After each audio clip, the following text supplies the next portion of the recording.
Every day, my company gets scam phishing emails trying to get money or sensitive info. I wanted to protect my employees and my clients, so I checked out CISA's Secure Our World. They've got simple ways we can protect our businesses from online threats. First, teach employees to recognize and report phishing. Next, require strong passwords plus multi-factor authentication.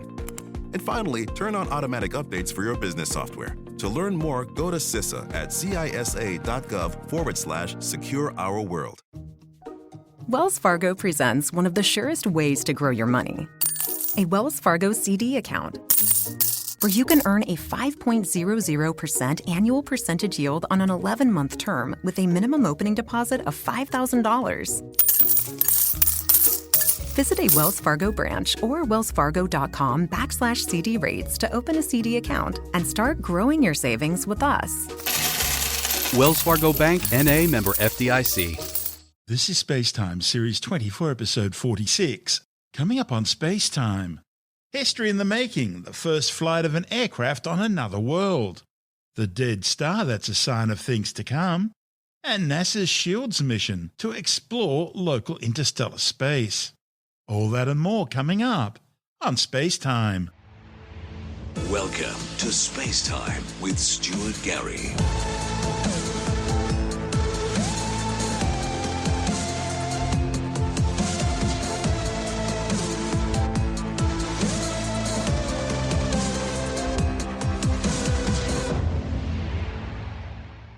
NASA's made history with the first flight of an aircraft on another world. They are taking a look at the data just starting to flow into the Deep Space Network antenna on Earth. The Deep Space Network is our giant communications network that... This is downlink.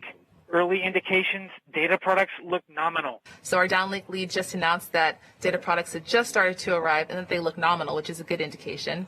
So the helicopter flew earlier, and similarly, whenever we send data, it's the same process where there's going to be a delay of when we run the data and then when it hits Earth. So it's about 4 hours from when something is executed to when we receive it. For larger files, though, sometimes that can take longer. So it all depends. But today we'll be receiving images, still images of the helicopter. The helicopter is equipped with 2 cameras. One is our onboard navigation camera, and that's the image that we'll receive tonight. And that's going to be a black and white image that's pointed straight down at the Martian surface and will hopefully be showing us hovering above it. Our second camera is our return to Earth camera, and that's our higher resolution camera that is a color photo and shows more of the Martian horizon snapshot, the beauty shot, if you will. That image will be utilized for future flight missions.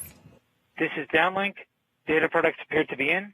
We will begin processing shortly. We are beginning to fetch data from Mars 2020. This is downlink. We have pulled in data products from Mars 2020, confirming we received Mars 2020 telemetry, confirming that we received Mars 2020 events, confirming that we received helicopter data products, confirming that we have data products, confirming that we unpacked image and 1 Hertz data. This is downlink.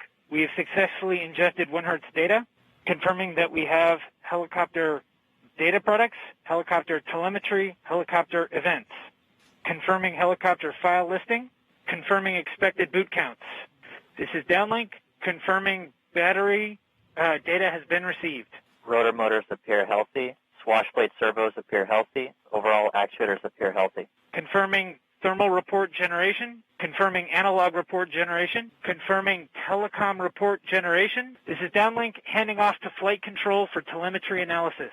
This is flight control, confirming that we have EVRs from Ingenuity. Ingenuity is reporting having performed spin-up, takeoff, climb, hover, descent, landing, touchdown, and spin down.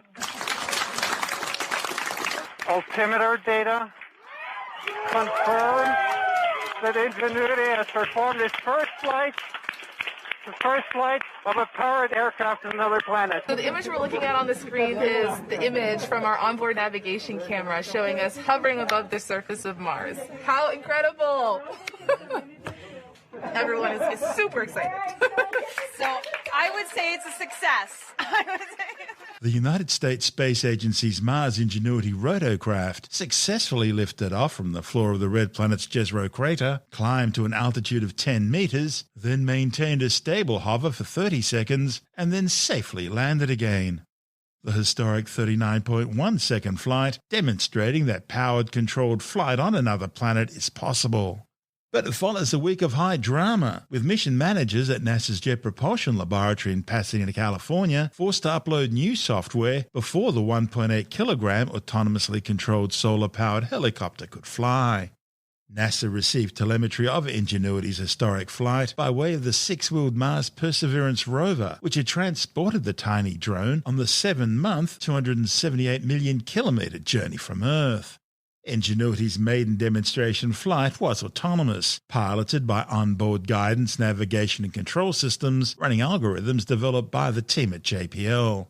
Because commands had to be sent to and returned from the red planet over hundreds of millions of kilometres using an array of orbiting satellites in NASA's Deep Space Network, and its flight wasn't observable from Earth in real time, Ingenuity could not be piloted directly by way of a joystick.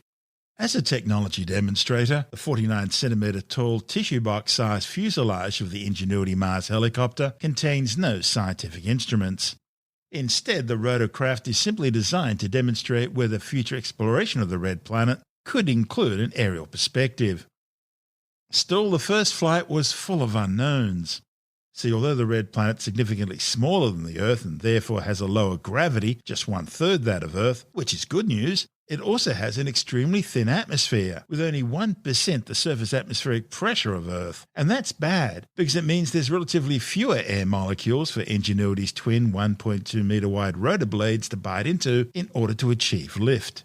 The helicopter contains a mixture of unique components specially built for the job, as well as off-the-shelf commercial parts, many from the smartphone industry, which are being tested in deep space for the first time on this mission. Parked some 64 metres away during Ingenuity's historic first flight, the Mars Perseverance rover acted not only as a communications relay link between the helicopter and Earth, but it also chronicled the flight operations with its cameras.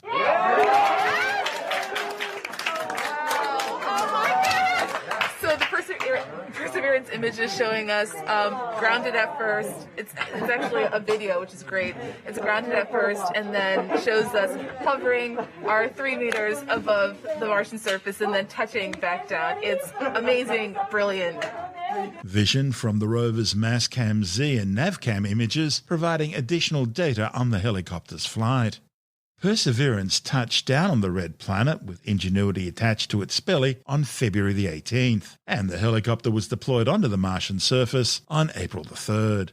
Ingenuity's now just over halfway through its 30-sol Martian day flight test window. So after analysing all the data and imagery from the first flight, mission managers quickly undertook a second, slightly longer test flight 4 days later.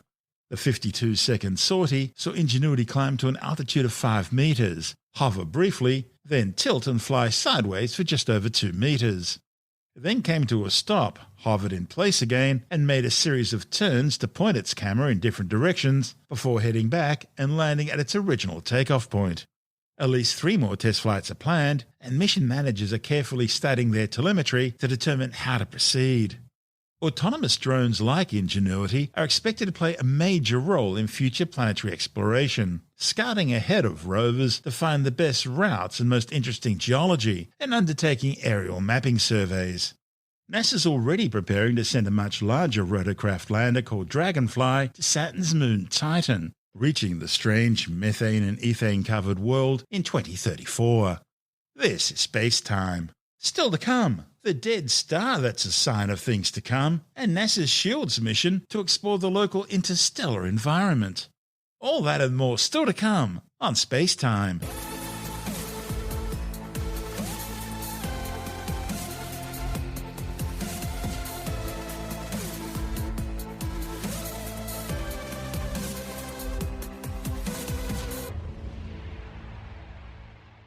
Astronomers have discovered their first pulsar using the Murchison Widefield Array radio telescope. Murchison is a precursor for the multi-billion-dollar Square Kilometre Array radio telescope project, and researchers say that this discovery is likely to be a sign of things to come. Pulsars are rapidly spinning neutron stars, the super-dense stellar cores of dead stars far more massive than the Sun that have gone supernova at the end of their lives, exploding in blasts so powerful they briefly outshine an entire galaxy. As pulsars rotate, they send out powerful beams of energy, sweeping across the cosmos like a lighthouse beacon. If the Earth just happens to be in the line of sight for one of these beams, the neutron star appears to blink off and on, often dozens of times a second. Nick Swainston, from the Curtin University node of the International Centre for Radio Astronomy Research, discovered this neutron star pulsar while processing data collected as part of an ongoing pulsar survey. Pulsars are unique cosmic laboratories, containing more mass than the Sun, packed into an object just 20 kilometres or so wide. In fact, just a spoonful of pulsar material would weigh literally millions of tons. They are the densest objects in the universe other than black holes. And they have some of the strongest known magnetic fields, 1,000 billion times stronger than what we have on Earth. Pulsars can be used by scientists for many applications, including testing the laws of physics under extreme conditions, allowing scientists to undertake experiments that simply couldn't be done in laboratories on Earth. So, finding pulsars is one of the key science drivers for the Square Kilometre Array project, what will be the world's largest radio telescope, stretching across 2 continents, covering outback Western Australia and Southern Africa. So far, astronomers have discovered around 2,800 pulsars in total, and this discovery hints at a large population of pulsars waiting to be found in the Southern Hemisphere. The newly discovered pulsar was detected more than 3,000 light-years away in a region south of the galactic plane. It's spinning once every second, which is incredibly fast compared to regular stars and planets, but fairly normal in the world of pulsars. Significantly, this discovery was made after looking at just 1% of the data collected in the pulsar survey. Swainston says this discovery only scratches the surface, and once the project is at full scale, astronomers expect to find hundreds of pulsars in coming years. Doing surveys with telescopes is always a big undertaking, takes lots of processing, and you have to really start to understand your telescope. So we're really happy that this was our first one. One of the reasons we think that other telescopes haven't detected this is because we are a low-frequency telescope, so it means we're sensitive to different types of pulsars, and we can observe for a bit longer. So the longer you observe, the bit more sensitive you are. So there are still more pulsars out there for us to discover. Where exactly was this one found? This was discovered pretty far off the galactic plane. So most pulsars along the galactic plane where there's more matter. This one was fairly far off. So it was in this part of the sky where we haven't found many pulsars. So that in itself was a bit exciting. And does it have a name? Well, it does. So it's called PSR J0036 minus 10035. Unfortunately, I can't name it after myself. It's just after the position in the sky. Shucks.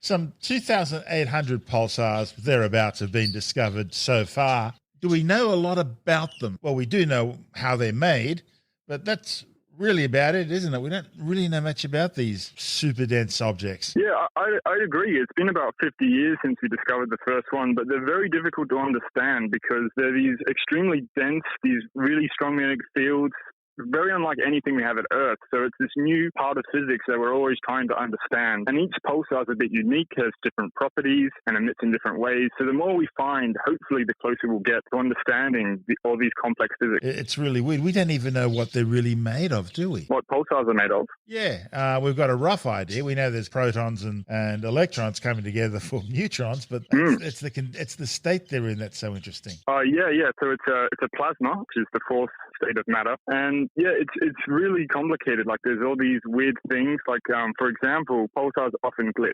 So we think of them as regular clocks, but sometimes the clocks sort of change how quickly they go very suddenly. And we think that's because of the plasma physics. And we're starting to understand that. But like once again, it's very new physics that is difficult to comprehend. And what about the beams that they create? The thing that makes a pulsar so different from any other type of neutron star is these electromagnetic beams that they shoot across the cosmos like lighthouses. We know where they're generated, just above the surface, near the magnetic poles, but do we know exactly how they're generated? That's still a bit of a mystery too. Yes, it's one of perhaps the most difficult problems we have is trying to work out the emission.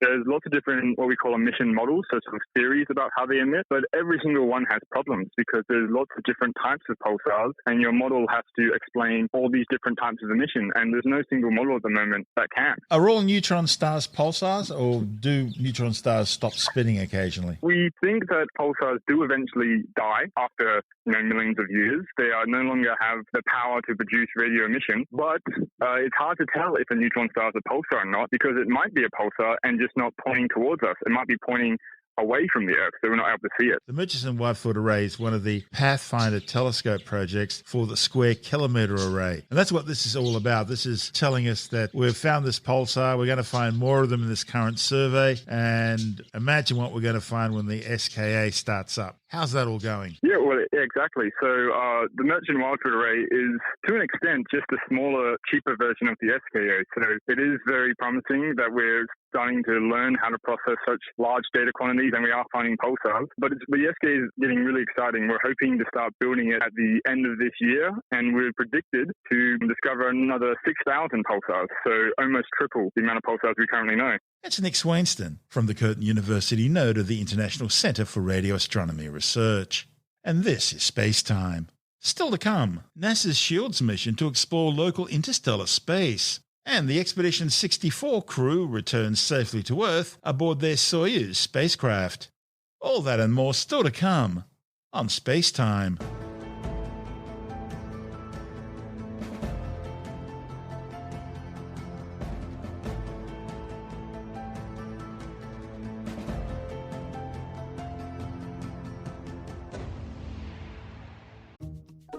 Wells Fargo presents one of the surest ways to grow your money. A Wells Fargo CD account, where you can earn a 5.00% annual percentage yield on an 11-month term with a minimum opening deposit of $5,000. Visit a Wells Fargo branch or wellsfargo.com/CD rates to open a CD account and start growing your savings with us. Wells Fargo Bank, N.A., member FDIC. 18 billion kilometres away, more than 4 times the distance from Earth's orbit to that of Pluto, lies the boundary of our solar system's magnetic bubble, the heliopause. Here, the sun's magnetic field, stretching through space like an invisible cloud, fizzles out to nothing, and interstellar space begins. Astronomers know very little about what lies beyond this boundary. Only the Voyagers 1 and 2 spacecraft have ventured this far, and they're using technology dating back to the 1970s. Fortunately, bits of interstellar space can come to us, passing right through this border and making their way into the inner solar system.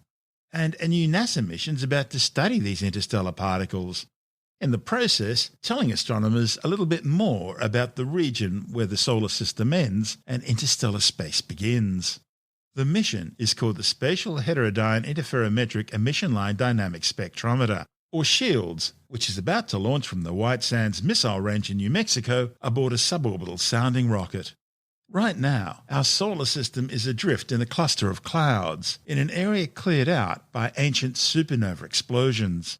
Astronomers call this region the local bubble, an oblong plot of space about 300 light-years long within the spiralling Orion arm of our Milky Way galaxy. It's a region containing not just our Sun and solar system, but hundreds of other stars and systems. Our solar system, orbiting the Sun and its magnetic bubble, the heliosphere, is travelling through the local bubble at some 23 kilometres per second, and interstellar particles are constantly pelting the nose of the heliosphere like raindrops against a windshield. In fact, the heliosphere is very much moulded by its surroundings, compressed at some points of pressure and expanding at others. We think it looks like a giant twin-tailed comet, or more likely a croissant. But exactly how and where the heliosphere's lines deform is uncertain, and the SHIELDS mission will provide some clues about this, as well as the nature of the surrounding interstellar space outside it. SHIELDS mission principal investigator Walt Harris from the University of Arizona in Tucson says this boundary region and any deformities in it is what the SHIELDS mission's telescope will explore.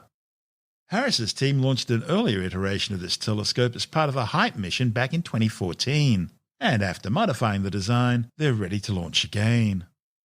SHIELDS will measure light from neutral hydrogen atoms from interstellar space. Neutral hydrogen has a balanced number of protons and electrons. Protons being positively charged and electrons negatively charged, they even each other out, hence the term neutral.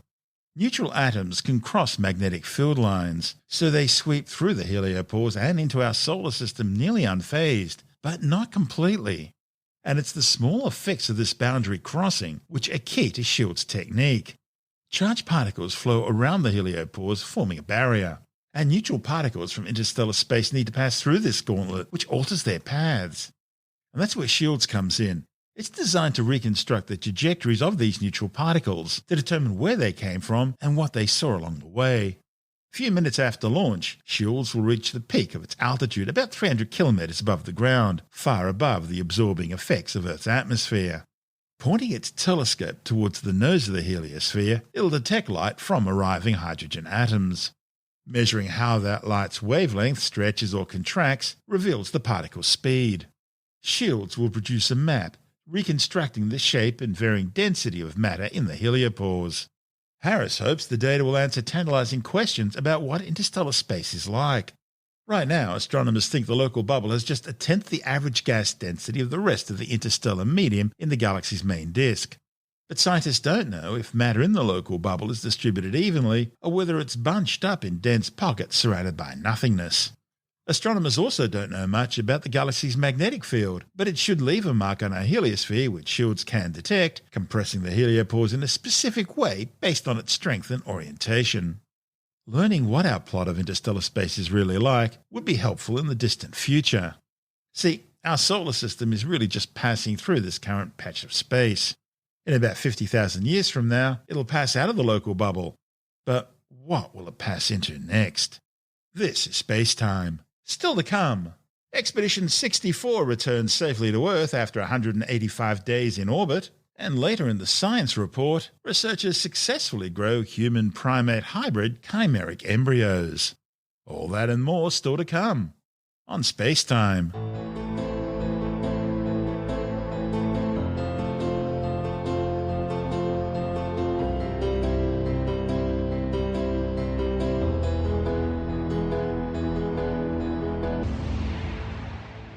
3 members of the Expedition 64 crew have returned safely to Earth following half a year aboard the International Space Station.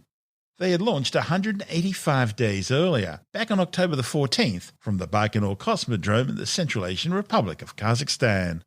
The trio's Soyuz MS-17 spacecraft parachuted down under clear blue skies onto the Kazakhstan steppes. Soyuz Commander Sergei Ryzhikov maintaining a running dialogue with flight controllers at the Russian Mission Control Center, reporting on Soyuz systems, the crew putting their visors down on their helmets. This in preparation for the pyrotechnic separation of the 3 sections of the Soyuz, the topmost section called the orbital module, and the lower section, the instrumentation and propulsion module. They will be separating soon. That will allow the descent module to fly on its own with its computers honed in on the landing site about 91 miles to the southeast of the town of Jezero. Favorite, Mission Control. Favorite here. We hear you through the noise. How do you read us? We have you loud and clear. Copy. This is Mission Control Houston.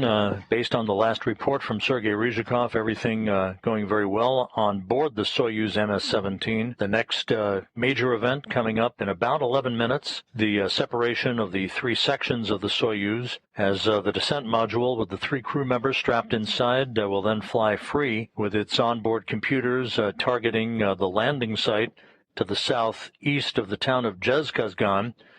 The orbital module and the instrumentation and propulsion module separate from the descent module that then enters the Earth's atmosphere, building up heat, repelling the heat through its heat shield before the deployment of a drogue chute and then the large main chute. And with the completion of the deorbit burn a short time ago, the Russian Mi-8 helicopters are all airborne en route to the landing site. This is all very carefully choreographed and timed. The separation of the 3 sections of the Soyuz will occur at an altitude of about 87 miles. All done by automatic commanding from the onboard computers, firing pyrotechnics to enable the 3 sections to separate from one another. In the center section or descent module, Soyuz Commander Sergei Ryzhikov flying under the call sign of Favorite. In the center seat, flanked on his left by Sergei Kud-Sverchkov and on his right by Kate Rubins. The landing site coordinates calculated by the Russian flight control team in Korolyov call for the Soyuz to be targeting a landing spot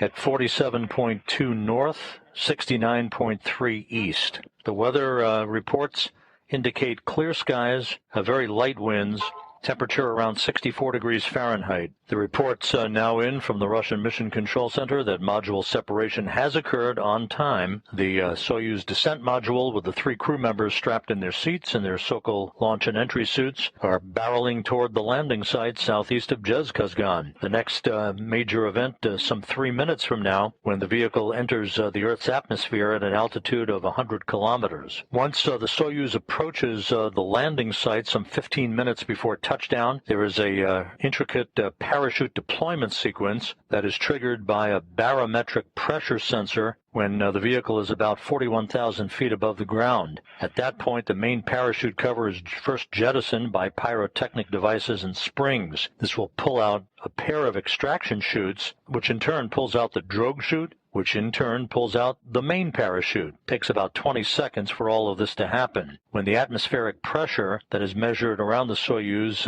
reaches the proper levels, a barometric pressure sensor starts a timer that triggers most of the remaining events in the landing sequence. At an altitude of about 18,000 feet off the ground, commands are issued to jettison the heat shield and to open valves to vent hydrogen peroxide, fuel for the entry control thrusters, and oxygen in the life support system tank, so that the vehicle can be safed for landing without an abundance of hazardous gases remaining in the tanks when the soft landing thrusters fire just milliseconds before touchdown. The Soyuz now beginning to enter the Earth's atmosphere. This will mark the first effects of Earth's gravity against the bodies of the 3 crew members for the first time in 185 days. We're inside 23 minutes until the anticipated touchdown of the Soyuz to wrap up a 78.4 million-mile mission.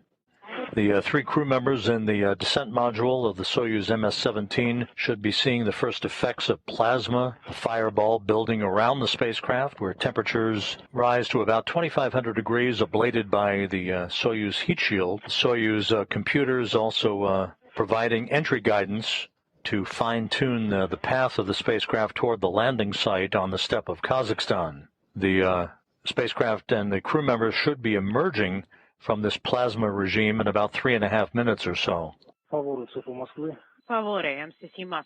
Flight controllers at the Russian Mission Control Center attempting to contact the Soyuz, but as expected, communications not expected to provide a response as the Soyuz descends in the heat peaking regime during its entry back to Earth. Touchdown expected about 18.5 minutes from now. The Soyuz spacecraft should be emerging from this plasma regime about a minute from now, and as it approaches the landing site, communications should be established through the search and recovery forces in the Antonov 26 fixed-wing aircraft around the landing zone, serving as a command and control relay station.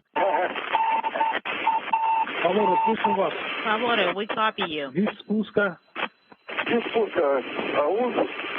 Вход в атмосферу 34-33, перелет на коробок 9 секунд. Принято, плюс 9 секунд. We confirm atmospheric re-entry with a plus 90 mid. Принято, самочувствие. Отлично. Давление лица. 10. How are you feeling? Great. What's the set pressure? Принято, 772. It is 772. Copy. 772 is the sub pressure. What's the max G load? It was 3.8.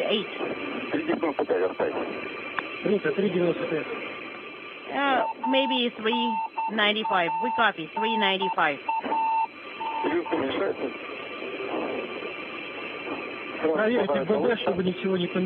Please make sure that the ODF procedures are secured, and once the seats are primed, make sure that you put the translation and the rotational hand controllers in the corresponding position.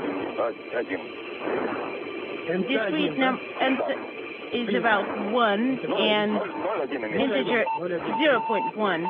And the integer is 10, plus 10, affirmative, plus 10. This is Mission Control Houston. Almost like clockwork, communications reestablished between Mission Control in Korolyov and Sergei Ryzhikov, the Soyuz commander. The crew now out of the plasma regime. Atmospheric entry was a nominal occurrence, and we're standing by now for the opening of the parachutes, the command to begin the parachute deployment sequence. Parachutes should have been commanded to deploy by now. This is Mission Control Houston and Soyuz MS-17 under its main parachute. The white smoke is the nominal venting of hydrogen peroxide and oxygen into the atmosphere right on time, right on schedule, with landing planned about 10 minutes and 50 seconds from now. Reports now from the landing site from the Antonov 26 Command and Control flying aircraft indicate that the crew is in great shape. They've reported everything is nominal on board the Soyuz. Descending through a cloudless sky on a Saturday morning in Kazakhstan, Soyuz MS-17 with Rubins, Ryzhikov, and Kudzverchkov aboard.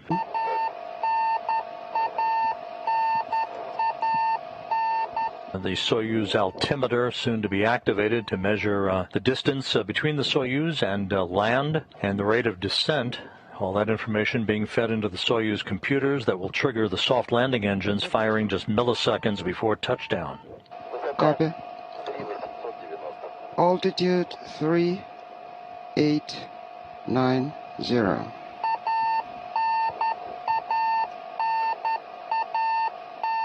The beeping sound you hear is a radio beacon on the Soyuz spacecraft that is relaying its position back for telemetry on the ground. The Soyuz very stable. The winds are virtually non-existent on the ground at the landing site, according to the latest reports. Russian Mi-8 helicopters with the search and recovery forces and the embedded NASA personnel are now circling the landing zone, preparing to touch down in sequential fashion within minutes after the Soyuz lands. Those search and recovery forces maintaining good two-way communications with the crew on board. Altitude 500 meters. Control altitude. Standing by for landing.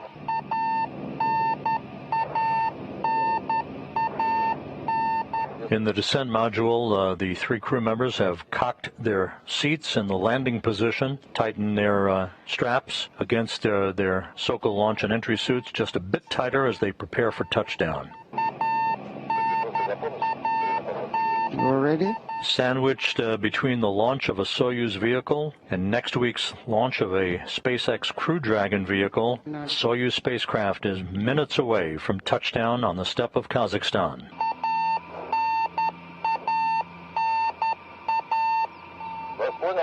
Copy. And Copy, I confirm 1,000 meters.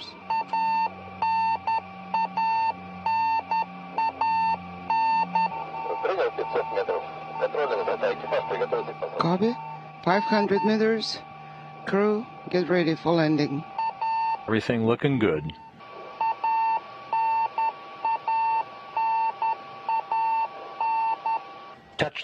Touchdown confirmed at 11:55 p.m. Central Time, 12:55 a.m. Eastern Time, 10:55 a.m. in Kazakhstan on a Saturday morning. After 185 days in space and a mission spanning 2,960 orbits of the Earth and 78.4 million miles, Kate Rubins, Sergei Ryzhikov, and Sergei Kudzverchkov are back on terra firma. At this point, the Russian Mi-8 helicopters with the search and recovery forces in tow will begin to descend one by one, first to erect an inflatable medical tent nearby the capsule, and then begin the process of extracting the crew. Confirmation now being received from the search and recovery forces that the Soyuz MS-17 landed upright, so the crew will be extracted from the top hatch on the Soyuz once a ladder is erected alongside the spacecraft. The crew's 6-month mission on station included work on over 200 scientific experiments, focusing on biology and biotechnology, as well as physics, material science, and earth science experiments.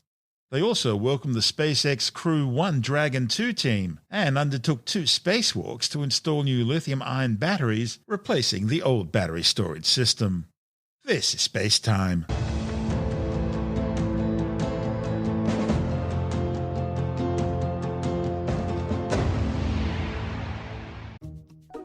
Wells Fargo presents one of the surest ways to grow your money. A Wells Fargo CD account, where you can earn a 5.00% annual percentage yield on an 11-month term with a minimum opening deposit of $5,000. Visit a Wells Fargo branch or wellsfargo.com/CD rates to open a CD account and start growing your savings with us. Wells Fargo Bank, N.A., member FDIC. And time now to take a brief look at some of the other stories making news in science this week with a science report. A new study has found that the risk of rare blood clotting known as cerebral venous thrombosis following COVID-19 infection is around 100 times greater than normal and several times higher than what it is following vaccination or following influenza. The research, which is yet to be peer-reviewed, suggests that cerebral venous thrombosis is more common after COVID-19 than after a COVID-19 vaccine jab from either the mRNA or adenovirus vaccines. Meanwhile, a report in the Lancet Medical Journal has found that young people are still at risk from catching COVID-19 a second time, despite previously infected people being 5 times less likely to catch the virus again. The findings are based on a study of 3,000 young US Marine Corps members, which found that 1 in 10 who had previously caught COVID-19 caught the virus again, while half the participants who had not caught the virus still tested positive during the study. Some 3.1 million people have now been killed by the COVID-19 coronavirus, and some 150 million have been infected since the deadly disease first emerged in Wuhan, China, and was spread around the world. In a case of clearly not having seen the movie Planet of the Apes, researchers have injected human stem cells into primate embryos, creating human-monkey hybrid chimeric embryos, which they then successfully grew for up to 20 days. While providing a clear ethical challenge for society, the chimeric embryos, reported in the journal Cell, could be used to study early human development and model disease. They could also be used for drug screening and as a way to grow spare organs for transplants. Researchers injected 6-day-old monkey embryos with 25 extended pluripotent human stem cells, which have the potential to contribute to both embryonic and extra-embryonic tissues. After a day, human cells were detected in 132 embryos, and after 10 days, 103 of the chimeric embryos were still developing. Survival, however, soon began declining, and after day 19, only 3 chimeras were still alive. Importantly, however, the percentage of human cells in the embryos remained high throughout the time they continued to grow.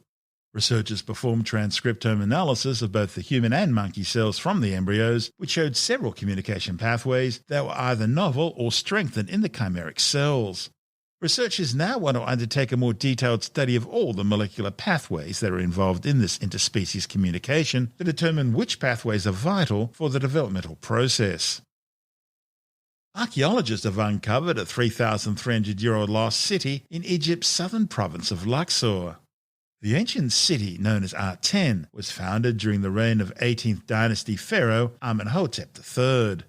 The discovery is being hailed as the second most important archaeological find in Egypt since Howard Carter's discovery 100 years ago of the tomb of Tutankhamun in the Valley of the Kings, where he uttered those immortal words when asked what he could see in the tomb, saying, "Wonderful things, and everywhere, the glint of gold." So far, Egyptologists have uncovered city streets flanked by houses with walls up to 3 meters high. Archaeological finds include rings, scarabs, coloured pottery vessels, and mud bricks bearing seals of Amenhotep III's cartouche, which help to confirm the city's identity. Historical references say the city included 3 royal palaces of Amenhotep III, as well as an industrial centre and the empire's administrative headquarters, which was all protected by zigzag security walls with only one single entrance. The public are being encouraged to cut through any loops or rings of any size in trash before disposing of their garbage, after a new study found that platypus have become entangled in all sorts of discarded items. A report in the Journal of Australian Mammalogy says items recovered from dead or rescued animals included elastic hair ties, fishing lines, and hospital identification waistbands. There was even an engine gasket and a plastic ring seal from a food jar. All of these items had cut through the skin and underlying tissue of rescued platypus. Researchers estimate that some 1.5% of all platypus in metropolitan areas and up to 0.5% of those living in regional areas are now at risk of entanglement-related injuries or death. Families with kids on the autism spectrum are being targeted by con artists flogging fake cures and treatments. Autism is a condition that affects about 1 in 75 people. It affects how a person thinks, feels, interacts with others, and experiences their environment, and can range from a very mild affliction to a profound disability. Tim Mendham from Australian Skeptics says a parliamentary inquiry into autism has heard submissions about how debunked treatments are being peddled as cures by con artists. Parents are worried. They often don't know how to respond, how to handle the situation with autistic kids on whichever degree of the spectrum they happen to sit. But there are plenty of people out there who are willing to offer cures and treatments and whatever. Snake oil salesmen who have been around since time immemorial. And in this particular case, in this century, things such as bleach enemas, diets, obviously, pills of whatever sort, some of them toxic, various therapies. I mean, you might as well go back to dunking people in water or whatever, the variations over the years, but there's still a lot of snake oil salesmen out there very happy to take advantage. Some of them might be sincere. You'd think that they actually believe that these things cure or can treat conditions such as autism, but no, they can't. So as soon as one treatment is knocked off its perch, another one will pop up again, unfortunately. You just got to try and teach people that autism is a thing, and there may not be a cure as such. And the other thing, of course, is autism is so varied. That's why they call it the spectrum these days, because some people can have profound handicaps, while others can go on to become major scientific world changers. I mean, there's a strong belief that Sir Isaac Newton had autistic tendencies. Einstein, certainly. It's such a wide gamut. You won't find two people with autism that are identical. The symptoms, the qualities are different in everyone. It's unfortunate that there are these areas where, autism is one of it. There'd be a whole lot of other sort of standard sort of diseases and conditions of one sort or another where there's someone sort of peddling a cure somewhere. And some of them, quite frankly, might kill the patient. So parents and anyone else have to be very, very careful about these things. That's Tim Mendham from Australian Skeptics.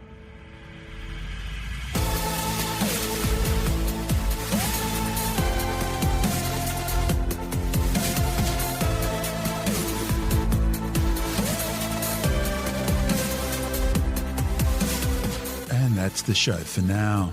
SpaceTime is available every Monday, Wednesday and Friday through Apple Podcasts, iTunes, Stitcher, Google Podcast, Pocket Casts, Spotify, Acast, Amazon Music, Bytes.com, SoundCloud, YouTube, your favourite podcast download provider, and from spacetimewithstuartgary.com. SpaceTime's also broadcast through the National Science Foundation on Science Zone Radio and on both iHeartRadio and TuneIn Radio. And you can help to support our show by visiting the SpaceTime store for a range of promotional merchandising goodies, or by becoming a SpaceTime patron, which gives you access to triple-episode commercial-free versions of the show, as well as lots of bonus audio content which doesn't go to air, access to our exclusive Facebook group, and other rewards. Just go to spacetimewithstuartgary.com for full details. And if you want more SpaceTime, please check out our blog, where you'll find all the stuff we couldn't fit in the show, as well as heaps of images, news stories, loads of videos, and things on the web I find interesting or amusing. Just go to spacetimewithstuartgary.tumblr.com. That's all one word, and that's Tumblr without the E. You can also follow us through @StuartGary on Twitter, @SpaceTimeWithStuartGary on Instagram, through our SpaceTime YouTube channel, and on Facebook, just go to facebook.com/SpaceTime with Stuart Gary. And SpaceTime is brought to you in collaboration with Australian Sky and Telescope magazine, your window on the universe. You've been listening to SpaceTime with Stuart Gary. This has been another quality podcast production from Bytes.com. Hello, Saver. Whether you're saving for that trip to the tropics or saving for an emergency, now is the time to take advantage of Wells Fargo's savings options. Wells Fargo offers savings accounts that can help you save towards your goals. So, what are you saving for? Visit a Wells Fargo branch or wellsfargo.com/save to open a savings account today. Wells Fargo Bank, N.A., member FDIC. Hello, Saver. Whether you're saving for that trip to the tropics or saving for an emergency, now is the time to take advantage of Wells Fargo's savings options. Wells Fargo offers savings accounts that can help you save towards your goals.